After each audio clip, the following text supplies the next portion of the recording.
Mga kaupak, ayaw ko sana mangupak ngayon kasi Sunday ngayon eh. Pero hindi ko mapigilan dahil itong attorney ng mga Marcos may pala naman. So bago natin pag-usapan ng video na ito, to make sure na naka-like ka na, subscribe at click mo na rin ang bell button ng notification para kung may bago akong video update kayo. So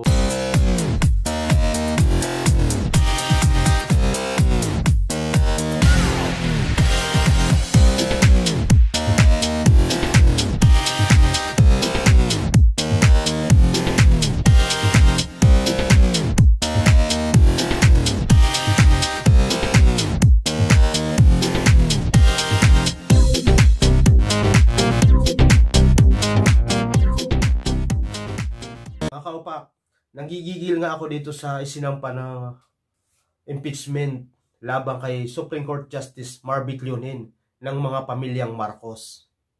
Ay, hindi pala Marcos, sorry. Nagpapahalata ako agad. Isinampa ito ng isang consequence dyan sa Ilocos, si Edwin. Tapos in-endorse naman ito ng pinsan ni Marcos, si Representative Angelo Marcos Barba sa Congress. Tapos ang lawyer nito, loyalista ng mga Marcos. Tapos sasabihin ngayon ng pamilya Marcos, wala kami kinalaman dyan. Ano ba naman? Ano wala kayo kinalaman? Ano to? Talagang ginawa lang, nagkataon lang sa tadhana. Yung consequence, yung tao nga nagsampa ng impeachment labang kay Justice Leonen, galing ng Ilocos. Yung representative, pinsan ninyo, galing din ng Ilocos, pinsan ng mga Marcos. Tapos yung nag-endorse, loyalista din ng, yung attorney, si Larry Gadon, loyalista din ng mga Marcos. Ano to? Tanga-tangahan na lang. Gusto nga yung paniwala ako ng sabi nyo. Kasi, ang sinasabi nila mga kaupak, ito daw si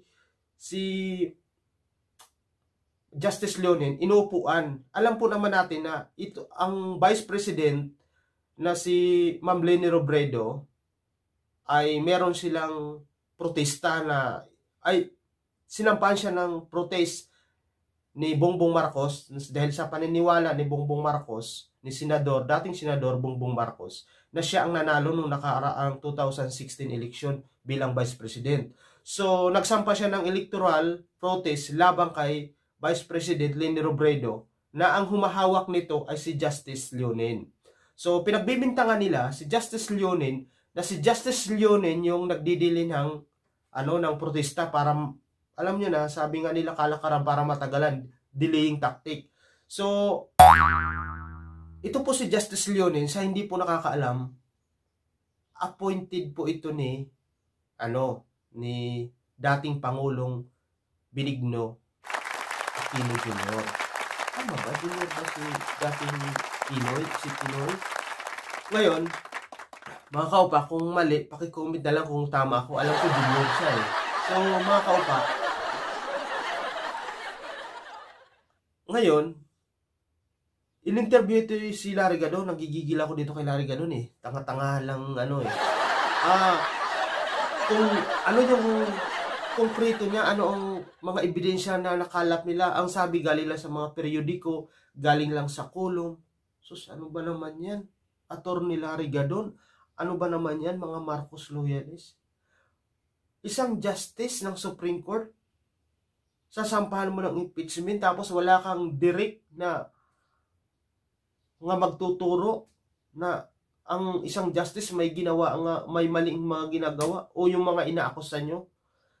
Sasabihin nyo, galing yan sa periodiko. Anong gusto nyo? Yung mga congressman pa, yung maghanap ng ebidensya para sa inyo?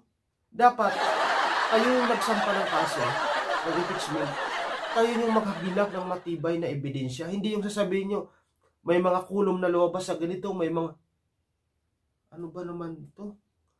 Justice yan. Ang haba ng pinagdaanan sa buhay niyan. Bago yan maging justice ng Supreme Court, naging dalubhasa yan, nag-aral ng napakahabang panahon.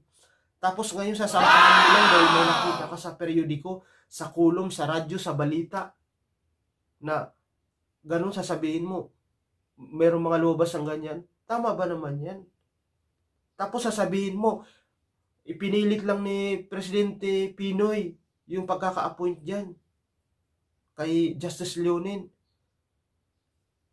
Di po ba, Atty. Larry Gadon, ang isang justice sa Supreme Court, bago yan makarating sa Malacanang, kung sino ang gustong i-appoint ang Malacanang, di ba pinipili yan ng GBC, yung Judicial Bar Council? Bakit si Pinoy lang yung sinisisi mo? Bakit hindi mo balikan yung pumili sa kanya? Kasi ang alam ko, pinipili yan ng mga representative na hawak yung Committee ng Justice, senador na humahawak ng Committee of Justice, at saka Department of isang representative ng taga Supreme Court, at saka isang secretary ng Department of Justice.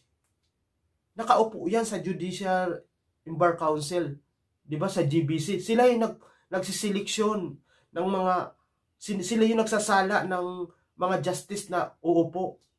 Bakit hindi mo sila balikan? Bakit ang binabalikan mo ang presidente? Bago yan makarating sa presidente, pinili na yan. Halimbawa, may dumating doon 3.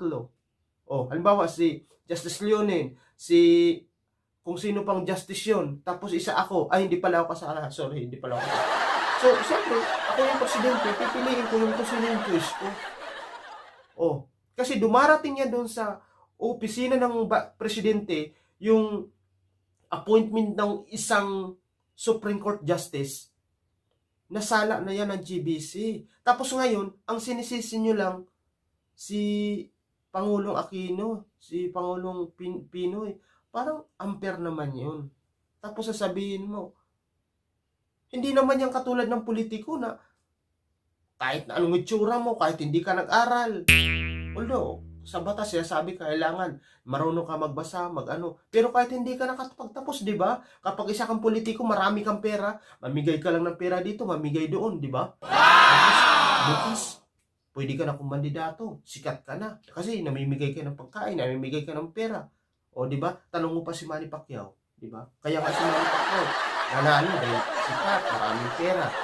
Kung hindi ba sikat si Manny Pacquiao, walang pera yan. Sabihin natin, hindi sikat si Manny Pacquiao, pero marami siyang pera. Di ba? Mananalo ba yan? Hindi. Di ba? Tapos ngayon, isang justice. Mga kaupak, sinasabi ko sa inyo, huwag tayo patulog-tulog sa mga nangyayari.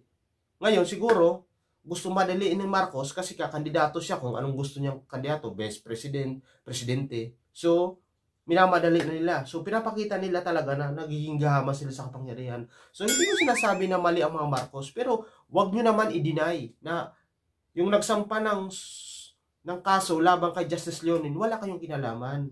Hindi naman lahat na tao nagtanga-tangahan lang So, mga kaupak, salamat sa mga nag-subscribe sa akin. At saka maraming salamat kay kay Dan Banaag ng isang barangay official siya ng natutuwa ako sa kanya. Si Dan Banaag, isang barangay chairman ng bayan diyan sa Rizal, ng isang barangay diyan sa Rizal.